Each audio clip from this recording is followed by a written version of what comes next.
तो मैं कोई रोमांटिक कविता तो नहीं सुनाऊंगा आज। तो भगवत गीता आपने सबने सुना होगा, महाभारत देखी होगी। तो उसी में से एक छोटा सा पार्ट है। जब श्री कृष्ण जाते हैं दुर्योधन की सभा में पांडवों के लिए रहने का स्थान मांगने, तो वो उनसे बोलते हैं कि उनको आधा राज्य दे दीजिए।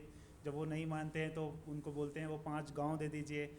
और जब वो तब भी नहीं मानते तो बोलते हैं कि उनको एक ही गांव दे दीजिए, तो उनको मना कर देते हैं और श्री कृष्ण का बेइज्जती करके वहाँ से निकाल देते हैं। उसके बाद जो युद्ध होता है और अर्जुन और श्री कृष्ण का जो वार्तालाप है, मैं उसको कविता के माध्यम से आपको सुनाऊंगा। उससे पहले मैं वो श्री कृष्ण का एक छोटा सा परिचय जो श्री कृष्ण खुद ही अपने देंगे। तो कोई छलिया कहता मुझको, कोई ग्वाला कहता है, कोई छलिया कहता मुझको, कोई ग्वाला कहता है, कोई कहे मोए माखन चोर, कोई नंदलाला कहता है। अपना परिचय दे दूं तुमको, भगवान मुझे सब कहते हैं। अपना परिचय दे दूं तुमको, भगवान मुझे सब कहते हैं। असंख्य पर्वत बहती जलधारा, ये अचूक धरा, ये गगन हवा, सब मुझ में ही तो रहते हैं। और तुमको लेकर जाऊं मैं रन के उस मैदान में, और तुमको लेकर जाऊं मैं रन के उस मैदान में, जहां खड़े हैं दो पक्ष लड़ने को तैयार और एक ही खानदान के।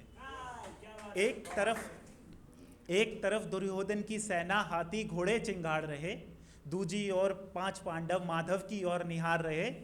कहते अर्जुन हे कृष्ण सुनो, मैं कैसे बाण चलाऊंगा, सम्मुख खड़े हैं चाचा दाऊ, इनसे कैसे लड़ पाऊंगा। कहते अर्जुन हे कृष्ण सुनो, मैं कैसे बाण चलाऊंगा, सम्मुख खड़े हैं चाचा दाऊ, इनसे कैसे लड़ पाऊंगा। माना दुर्योधन और दुशासन थोड़े से अधर्मी है, मगर छीन लूं प्राण में इनके, ये तो होगी बेशर्मी है। भीष्म पितामह ने सिखलाया, ज्ञान में कैसे भूल पाऊंगा, मार के अपने भाइयों को मैं माता गांधारी से कैसे नयन मिलाऊंगा। रघुवर मुझे तुम माफ़ करो, गांडीव मेरा तोड़ दो, नहीं चाहिए इंद्रपरस्त, मुझे मेरे हाल पर छोड़ दो। गुरु द्रोण पे प्रहार करूं, ये मेरे लिए तो छल होगा, अगर जीत भी जाऊं युद्ध आज तो मेरे लिए विफल होगा। तो इतना सुन के जो श्री कृष्ण भगवान हैं, जो हमारे काली कमली वाले हैं, उनको गुस्सा आ जाता है। तो इतना सुनकर माधव का गुस्सा सर पर डोल गया, वो काली कमली वाला फिर चिल्लाकर बोल गया, सुनो पार्थ, तुम पहले कहते मुझसे मैं वार्तालाप नहीं करता, अगर जानता तुम कायर हो मैं संवाद नहीं करता। सुनो पार्थ, तुम पहले कहते मुझसे मैं वार्तालाप नहीं करता, अगर जानता तुम कायर हो तो मैं संवाद नहीं करता। लगा तुम्हें क्या पार्थ द्रौपदी की साड़ी खींचना काफ़ी है, लगा तुम्हें क्या पार्थ द्रौपदी की साड़ी खींचना काफ़ी है, जो देख रहे थे नग्न कृष्णा को वो भी सारे पापी हैं।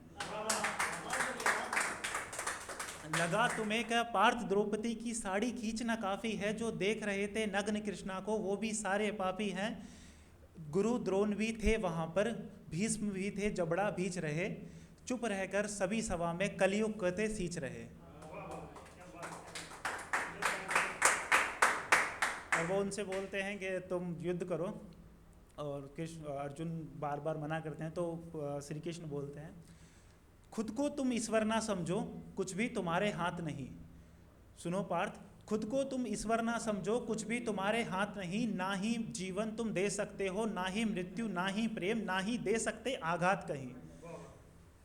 उससे पहले देर बहुत हो, अपना होश संभालो तुम, अधर्म धर्म पर बड़ा बने, उससे पूर्व गांडीव उठा लो तुम। नारायण अग्निदेव के रथ पर बैठे, जो अर्जुन का रथ था वो अग्निदेव ने दिया था अर्जुन को।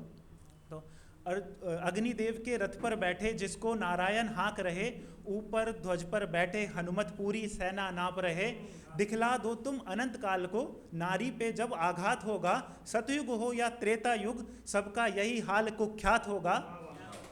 इतना सुनकर अर्जुन, फिर गीता का ज्ञान वो सुन के अर्जुन रणभूमि में उतर गया। सगुनी द्रोण दुर्योधन दुशासन एक एक करके सबको था वो कुतर गया। थर थर कांप रही थी सेना, ऐसा उसने हाल किया, उस कुरुक्षेत्र की मिट्टी को था भूरी से फिर लाल किया। उस कुरुक्षेत्र की मिट्टी को था भूरी से फिर लाल किया।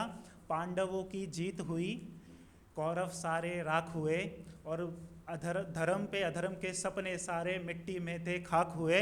बोलो जय श्री कृष्ण की।